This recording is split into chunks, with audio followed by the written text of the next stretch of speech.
5 నుంచి జాగృతి జనంబాట కార్యక్రమానికి శ్రీకారం చుట్టామని తెలంగాణ జాగృతి అధ్యక్షురాలు కవిత తెలిపారు. 4 నెలల పాటు సాగనున్న ఈ కార్యక్రమం విజయవంతం కావాలని తిరుమల శ్రీవారిని ప్రార్థించినట్లు తెలిపారు.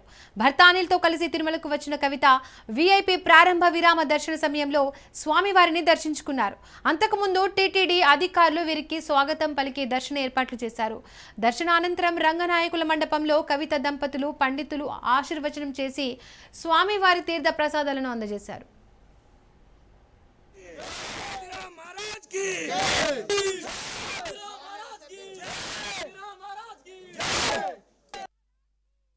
మళ్ళీ హాతీరామ్ గారి బర్సీ సందర్భంగా వారి యొక్క ఆశీర్వాదం ఉండాలని మనస్ఫూర్తిగా కోరుకుంటూ, తిరుమలలో ఇంత పెద్ద మఠం ఉంది. ఈ మఠం యొక్క సేవ ఇంకా కొంత ఎక్కువ టీటీడీ బోర్డు నుంచి కానీ, ప్రభుత్వం నుంచి కానీ, అదేవిధంగా ఎండోమెంట్స్ డిపార్ట్మెంట్ నుంచి కానీ జరగాల్సినటువంటి అవసరం అయితే ఇక్కడ కనబడతా ఉంది. ఎక్కువ మంది బంజారా భక్తులు వచ్చేటటువంటి ఈ ప్లేస్ కాబట్టి ఇక్కడ మంచిగా చూసుకోవాలనేటటువంటిది ఒక విజ్ఞప్తి.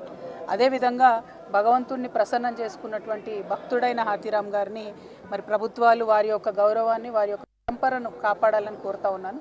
పైగా మన 4 రాష్ట్రాల్లో ఉండేటటువంటి బంజారా బిడ్డలు కర్ణాటక, తెలంగాణ, ఆంధ్ర, మహారాష్ట్ర ఇక్కడ నుంచి పెద్ద ఎత్తున ఇక్కడికి తిరుపతికి రావడం జరుగుతుంది. కానీ వారికి ఎక్కడ కూడా స్థానం కనపడట్లేదు అట్లీస్ట్. సో ఇక్కడ ఉండేటటువంటి మఠం నిర్వహణలో కూడా వాళ్ళకు స్థానం ఉండాలి. బంజారా బిడ్డలకు వారి వాయిస్ని, వారి యొక్క పద్ధతిని కొనసాగించే పరిస్థితి ఉండాలి. ఎవ్రీడే ప్రతిరోజు 2:30కు ఉదయం ఇక్కడ నుంచి వెన్న తీసుకొని భగవంతుడికి వెళ్ళి నివేదన చేసిన తర్వాతనే భగవంతుడు నిద్రలేసి ప్రపంచానికి దర్శనమిస్తాడు. సో అంత ముఖ్యమైనటువంటి హాతీరామ్ మఠాన్ని రక్షించాలని మాత్రం నేను గౌరవనీయులు చంద్రబాబు నాయుడు గారిని విజ్ఞప్తి చేస్తాను.